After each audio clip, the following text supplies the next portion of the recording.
بالاخره پس از ماه‌ها صحبت و برنامه ریزی روز سفر ما به لپلند در شمالی ترین مناطق سوئد فرا رسید. اگرچه من خودم چندین بار قبلا به این مناطق قطبی سفر کرده بودم، اما هیچ کدوم از اون دفعات برنامه سفر به این فشردگی و متنوعی نبود. دلیلش هم اینه که این دفعه من یک اطلاعیه در اینستاگرام گذاشتم که هر کسی که تمایل داشته باشه میتونه با من همسفر بشه. خوشبختانه تعداد زیادی از کشورهای مختلف استقبال کردند و میخواستن که به این مسافرت بیاند، اما به خاطر شرایط موجود در این پاندمی در نهایت فقط 3 نفر تونستن برنامه هاشون رو ردیف کنن که به این مسافرت بیان. چون این 3 نفر تا به حال هیچ وقت به این مناطق سفر نکرده بودند، سعی من بر این بود که تا اونجایی که ممکنه برنامه ریزی اونطور باشه که اینا بتونن حد اکثر استفاده رو از وقتشون در این سفر ببرند و حد اکثر چیزهای جالب اینجور مناطق رو تجربه کنند. اگر شما هم به اینجور مسافرت ها یا مناطق علاقه دارین، پس بریم که با همدیگه فیلم ها و عکسای این سفر رو ببینیم. شاید سفر آینده شما با من باشید.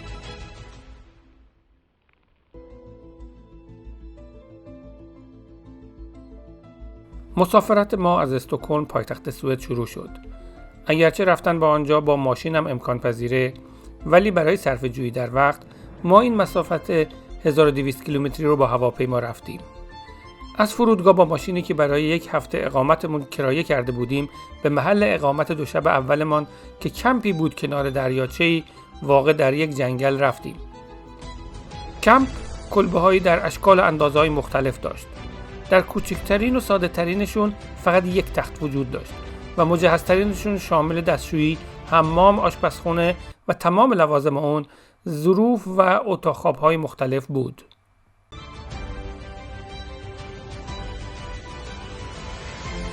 به محض ورودمون به کمپ تصمیم گرفتیم تا قبل از تاریک شدن هوا بریم روی دریاچه یخزده قدم بزنیم، کاری که همراهان من تا اون موقع تجربه نکرده بودند و ترس کوچکی ته دلشون از این کار داشتن.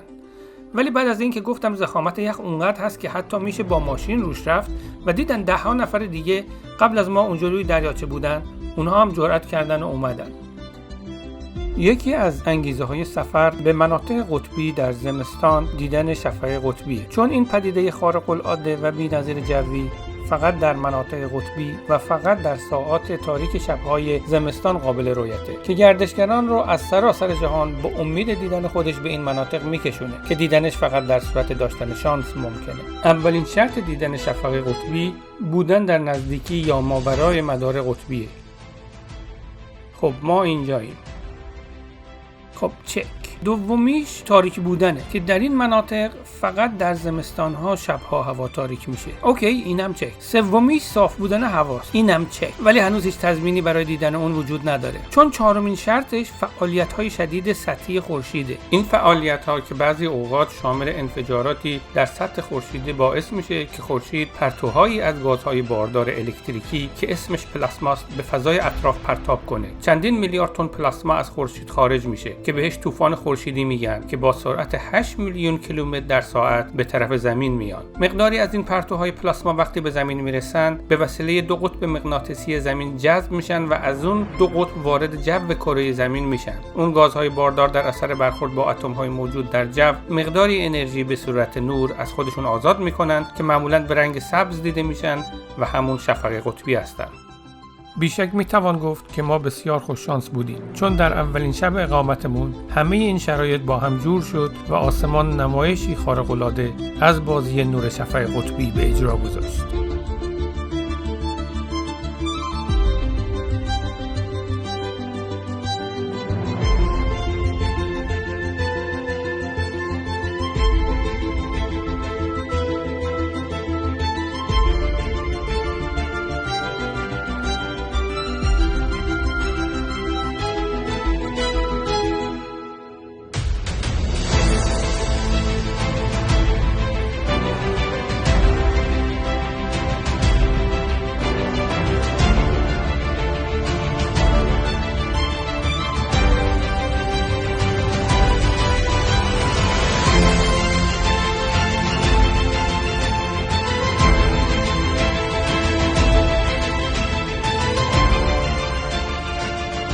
بسیار متشکرم که وقت گذاشتین و این ویدیو را دیدین. اگه لطف کنین یک کامنت بگذارین خوشحال میشم. اگه دوست دارین میتونین این ویدیو رو در یوتیوب هم ببینین. لینکش رو در توضیح پست میگذارم. اگه اونجا منو دنبال کنین و علامت زنگوله رو اونجا بزنین، وقتی ویدیوی بعدی رو میگذارم مطلع میشید. تا دفعه بعد سالم و تندرست باشید.